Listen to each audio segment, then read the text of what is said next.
10ನೇ ತರಗತಿ ತಿಳಿ ಕನ್ನಡ ಪದ್ಯಭಾಗ 6 ವಚನಗಳು ಪ್ರಶ್ನೋತ್ತರ ಪ್ರಶ್ನೆಗಳು ಮುಖ್ಯ ಪ್ರಶ್ನೆ 1 ಆ ಪಟ್ಟಿಯನ್ನು ಬಾ ಪಟ್ಟಿಯೊಂದಿಗೆ ಸರಿಯಾಗಿ ಹೊಂದಿಸಿ ಬರೆಯಿರಿ. ಹೊಂದಿಸಿ ಬರೆಯಲಾಗಿದೆ. 1 ಬಸವಣ್ಣ, ಕೂಡಲ ಸಂಗಮ ದೇವ, ಸಿದ್ದರಾಮ, ಕಪಿಲ ಸಿದ್ಧ, ಮಲ್ಲಿಕಾರ್ಜುನ, ಮಹಾದೇವಿ, ಚನ್ನಮಲ್ಲಿಕಾರ್ಜುನ. ಮುಖ್ಯ ಪ್ರಶ್ನೆ 2 ಕೆಳಗಿನ ಪ್ರಶ್ನೆಗಳಿಗೆ ಒಂದು ವಾಕ್ಯದಲ್ಲಿ ಉತ್ತರಿಸಿ. ಪ್ರಶ್ನೆ 1 ಬಸವಣ್ಣನವರ ಪ್ರಕಾರ ನಶಿಸುವುದು ಯಾವುದು? ಉತ್ತರ ಬಸವಣ್ಣನವರ ಪ್ರಕಾರ ಸ್ಥಾವರವು ನಶಿಸುವುದು. ಪ್ರಶ್ನೆ ಸಂಖ್ಯೆ 2 ಕೆರೆಗಳು ನಿಷ್ಪ್ರಯೋಜಕ ಆಗುವುದು ಯಾವಾಗ? ಉತ್ತರ ಪುಣ್ಯತೀರ್ಥಗಳು ಬರದಿದ್ದರೆ ಕೆರೆಗಳು ನಿಷ್ಪ್ರಯೋಜಕ ಆಗುವುದು. ಪ್ರಶ್ನೆ 3 ವೇಷ ಮತ್ತು ಆಚರಣೆಗಳ ನಡುವಿನ ಸಂಬಂಧ ಹೇಗಿರಬೇಕೆಂದು ಸಿದ್ದರಾಮ ಹೇಳುತ್ತಾರೆ? ಉತ್ತರ ವೇಷಕ್ಕೆ ತಕ್ಕಂತೆ ಆಚರಣೆಗಳು ಇರಬೇಕೆಂದು ಸಿದ್ದರಾಮ ಹೇಳುತ್ತಾರೆ. ಪ್ರಶ್ನೆ ಸಂಖ್ಯೆ 4 ಸಂತೆಯೊಳಗೊಂದು ಮನೆಯನ್ನು ಮಾಡಿದರೆ ಯಾವುದಕ್ಕೆ ಅಂಜಬಾರದು? ಉತ್ತರ ಸಂತೆಯೊಳಗೊಂದು ಮನೆಯನ್ನು ಮಾಡಿದರೆ ಶಬ್ದಕ್ಕೆ ಅಂಜಬಾರದು. ಮುಖ್ಯ ಪ್ರಶ್ನೆ 3 ಕೆಳಗಿನ ಪ್ರಶ್ನೆಗಳಿಗೆ 3-4 ವಾಕ್ಯಗಳಲ್ಲಿ ಉತ್ತರಿಸಿರಿ. ಪ್ರಶ್ನೆ 1 ಲೋಕದಲ್ಲಿ ಕೇಳಿ ಬರುವ ಸ್ತುತಿ ನಿಂದನೆಗಳನ್ನು ಅಕ್ಕ ಮಹಾದೇವಿಯು ಯಾವುದಕ್ಕೆ ಹೋಲಿಸಿದ್ದಾರೆ? ಉತ್ತರ ಬೆಟ್ಟದ ಮೇಲೆ ಮನೆಯನ್ನು ಮಾಡಿ ಪ್ರಾಣಿಗಳಿಗೆ ಹೆದರಬಾರದು, ಕಡಲ ತೀರದಲ್ಲಿ ಮನೆಯನ್ನು ಮಾಡಿ ನೊರೆ ತೆರೆ ಅಲೆಗಳಿಗೆ ಹೆದರಬಾರದು, ಸಂತೆ ಅಥವಾ ಮಾರುಕಟ್ಟೆಯಲ್ಲಿ ಮನೆಯನ್ನು ಮಾಡಿ ಸದ್ದು ಗದ್ದಲಕ್ಕೆ ಅಂಜಬಾರದು. ಹಾಗೆಯೇ ಈ ಭೂಮಿಯ ಮೇಲೆ ಜನ್ಮ ತಾಳಿದ ಬಳಿಕ ಹೊಗಳಿಕೆ ತೆಗಳಿಕೆಗಳು ಇದ್ದೇ ಇರುತ್ತವೆ, ಅವಕ್ಕೆ ಕೋಪಗೊಳ್ಳಬಾರದು ಎಂದು ಮೇಲಿನ ಹೋಲಿಕೆಗಳೊಂದಿಗೆ ಅಕ್ಕ ಮಹಾದೇವಿಯು ಹೋಲಿಸಿದ್ದಾರೆ. ಪ್ರಶ್ನೆ ಸಂಖ್ಯೆ 2 ಬಸವಣ್ಣನವರು ದೇಹವೇ ದೇಗುಲವೆಂಬ ಕಲ್ಪನೆಯನ್ನು ಹೇಗೆ ವರ್ಣಿಸಿದ್ದಾರೆ?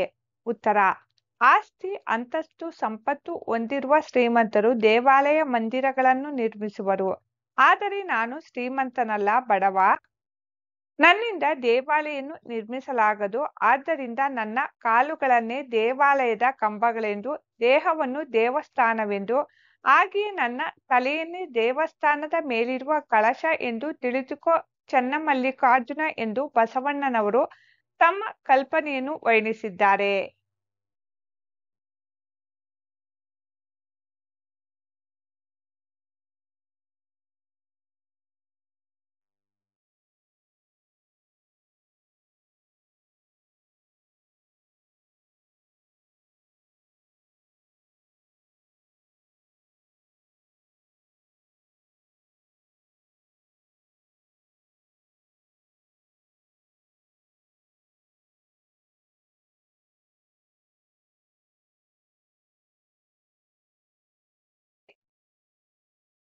ಮುಖ್ಯ ಪ್ರಶ್ನೆ 4 ಕೆಳಗಿನ ಪ್ರಶ್ನೆಗಳಿಗೆ 8-10 ವಾಕ್ಯಗಳಲ್ಲಿ ಉತ್ತರಿಸಿರಿ.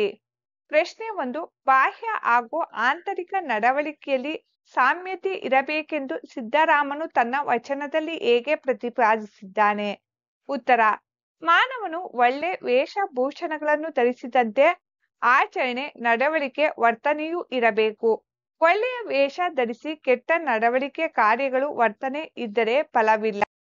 ಆದ್ದರಿಂದ ನುಡಿದಂತೆ ನಡೆಯಬೇಕು. ಅಂತರಂಗ ಬಹಿರಂಗ ಶುದ್ಧವಾಗಿರಬೇಕು. ಹಾಗೆಯೇ ಪುಸ್ತಕಗಳು ಗ್ರಂಥಗಳು ಇರುವುದು, ಓದಿ ಜ್ಞಾನವನ್ನು ಪಡೆದು ಆ ಜ್ಞಾನವನ್ನು ಜೀವನದಲ್ಲಿ ಅಳವಡಿಸಿಕೊಂಡು ಹೋಗಲು ಅಂತಹ ವೇದ ಉಪನಿಷತ್ತು ತತ್ವಜ್ಞಾನ ಗ್ರಂಥಗಳನ್ನು ಓದಿ ಉಪಯೋಗವೇನು? ಅವುಗಳ ಜ್ಞಾನವನ್ನು ಪಡೆದು ಅದರಂತೆ ನಡೆಯದಿದ್ದರೆ ಹೇಳೋದು ಶಾಸ್ತ್ರ, ತಿನ್ನೋದು ಬದನೆಕಾಯಿ ಎಂದೆನಿಸಿಕೊಳ್ಳುತ್ತದೆ. ಪ್ರಶ್ನೆ 2 ಅಕ್ಕ ಮಹಾದೇವಿ ತನ್ನ ವಚನದಲ್ಲಿ ಬದುಕು ಫಲದಾಯಕವಾಗುವುದನ್ನು ಯಾವ ನಿದರ್ಶನಗಳ ಮೂಲಕ ಸಮರ್ಥಿಸಿದ್ದಾರೆ? ಉತ್ತರ ಬೆಟ್ಟದ ಮೇಲೆ ಮನೆಯನ್ನು ಮಾಡಿ ಪ್ರಾಣಿಗಳಿಗೆ ಹೆದರಬಾರದು, ಕಡಲ ತೀರದಲ್ಲಿ ಮನೆಯನ್ನು ಮಾಡಿ ನೊರೆ ತೆರೆ ಅಲೆಗಳಿಗೆ ಹೆದರಬಾರದು, ಸಂತೆ ಅಥವಾ ಮಾರುಕಟ್ಟೆಯಲ್ಲಿ ಮನೆಯನ್ನು ಮಾಡಿ ಸದ್ದು ಗದ್ದಲಕ್ಕೆ ಅಂಜಬಾರದು, ಹಾಗೆಯೇ ಈ ಭೂಮಿಯ ಮೇಲೆ ಜನ್ಮ ತಾಳಿದ ಬಳಿಕ ಹೊಗಳಿಕೆ ತೆಗಳಿಕೆಗಳು ಇದ್ದೇ ಇರುತ್ತವೆ.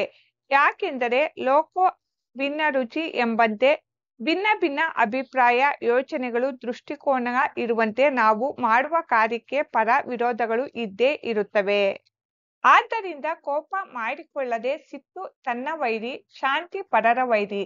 ಸಮಾಧಾನ, ತಾಳ್ಮೆ, ಸಹನೆಯಿಂದ ಹೊಗಳಿಕೆಗೆ ಸ್ಫೂರ್ತಿ ಹೊಂದಿ, ತೆಗಳಿಕೆಯಿಂದ ತಿದ್ದಿ ಬದಲಾವಣೆ ಹೊಂದಿ, ಸಂದರ್ಭಗಳನ್ನೆಲ್ಲ ಎದುರಿಸುತ್ತಾ ಜೀವನದಲ್ಲಿ ದಿಟ್ಟ ಹೆಜ್ಜೆಯನ್ನು ಇಡುತ್ತಾ ಮುಂದೆ ಸಾಗುತ್ತಲೇ ಇರಬೇಕು. ಅಂದಾಗ ಮಾತ್ರ ಬದುಕು ಫಲದಾಯಕವಾಗುತ್ತದೆ ಎಂದು ಅಕ್ಕ ಮಹಾದೇವಿಯವರು ಹೇಳಿದ್ದಾರೆ.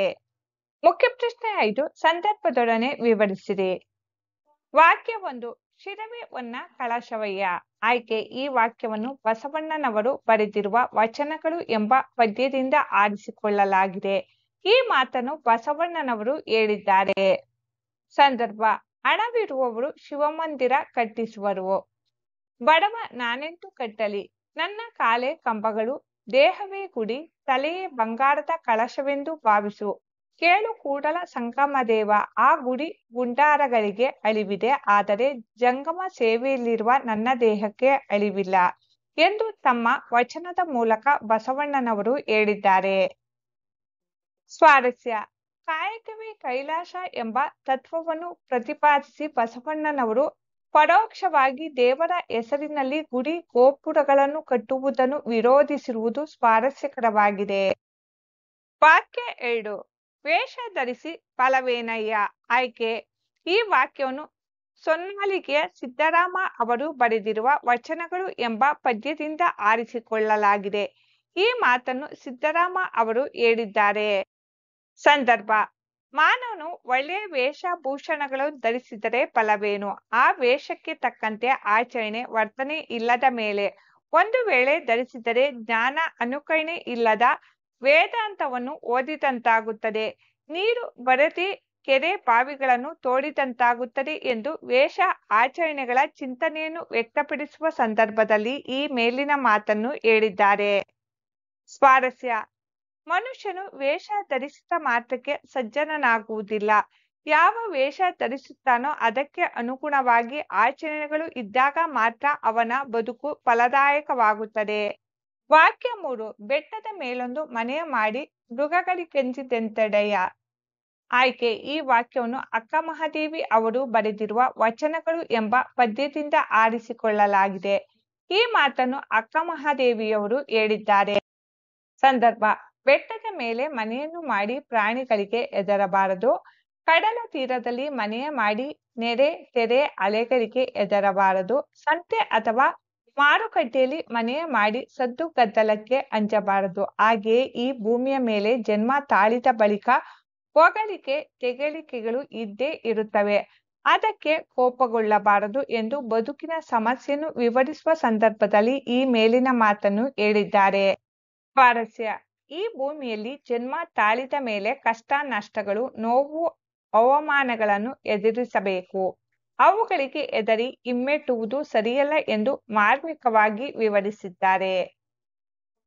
ಭಾಷಾಭ್ಯಾಸ: ಮುಖ್ಯ ಪ್ರಶ್ನೆ 1, ಕೆಳಗಿನ ಪದಗಳಿಗೆ ನಾನಾರ್ಥಗಳನ್ನು ಬರೆಯಿರಿ. ಕಾಡು, ಅರಣ್ಯ. ಪೀಡಿಸು, ಕೆರೆ, ನೀರಿನ ಮೂಲ, ಉಜ್ಜು. ಹಗಲು, ಸಾವು ಮರಣ, ಊಟದ ತಟ್ಟೆ. ತೊರೆ, ನದಿ ಹೊಳೆ. ತ್ಯಜಿಸು, ಎತ್ತು, ವೃಷಭ, ಮೇಲೆತ್ತು. ಮುಖ್ಯ ಪ್ರಶ್ನೆ 2, ಕೆಳಗಿನ ಪದಗಳನ್ನು ಬಿಡಿಸಿ ಬರೆದು ಸಂಧಿಯನ್ನು ಹೆಸರಿಸಿ. 1, ವೇಷದಂತಾಚರಣೆ. ವೇಷದಂತ ಪ್ಲಸ್ ಆಚರಣೆ ಸವರ್ಣ ದೀರ್ಘ ಸಂಧಿ. 2, ವೇದಾಂತವನ್ನೋದಿ. ವೇದಾಂತವನ್ನು ಪ್ಲಸ್ ಓದಿ ಲೋಪಸಂಧಿ. 3, ನಾಚಿದಡೆಂತಯ್ಯ. ನಾಚಿದಡೆ ಪ್ಲಸ್ ಎಂತಯ್ಯ ಲೋಪಸಂಧಿ. 4, ಸ್ಥಾವರಕ್ಕಳಿವುಂಟು. ಸ್ಥಾವರಕ್ಕೆ ಪ್ಲಸ್ ಅಳಿವುಂಟು ಲೋಪಸಂಧಿ. ಮುಖ್ಯ ಪ್ರಶ್ನೆ 3, ಕೆಳಗಿನ ಪದಗಳಿಗೆ ತತ್ಸಮ ತದ್ಭವ ರೂಪ ಬರೆಯಿರಿ. ಬ್ರಹ್ಮ ಬೊಮ್ಮ, ಪುಣ್ಯ ಪುಣ್ಯ, ಶಿರ ಸಿರ, ಮೃಗ ಮಿಗ. ಮುಖ್ಯ ಪ್ರಶ್ನೆ 4, ಕೆಳಗಿನ ಪದಗಳಿಗೆ ವಿರುದ್ಧಾರ್ಥಕಗಳನ್ನು ಬರೆಯಿರಿ. ಬಡವ ಶ್ರೀಮಂತ, ಫಲ ನಿಷ್ಫಲ, ಪುಣ್ಯ ಪಾಪ, ಶಬ್ದ ನಿಶಬ್ದ.